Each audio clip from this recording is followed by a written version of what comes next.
I drugi pripadnici takozvanih navijačkih grupa sumnjivo posluju po Beogradu i na tome dobro zarađuju.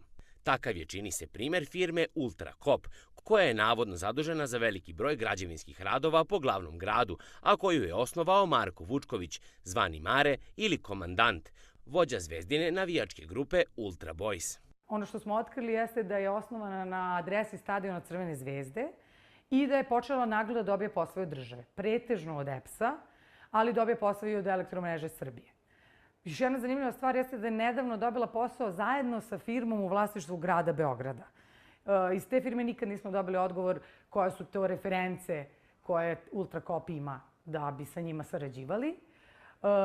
Isto je simptomatično da naglo raste profit i dobit firme Ultrakop od samog osnivanja 2015. Kažu da građevinske poslove koje oni obavljaju možete prepoznati po kranovima ofarbanim u crveno-belo, a takvih po gradu nije malo.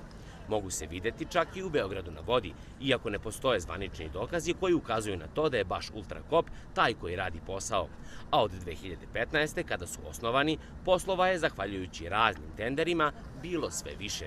Član navijačke grupe koja navodno stoji iza Ultrakopa je i Ivan Bogdanov, navijač poznat po izazivanju nereda na utakmici reprezentacije Srbije u Đenovi. Protiv vođa huligana, pa i grupa Ultras i članova grupe Ultras, su podnošene brojne krivične prijave za različita krivična dela.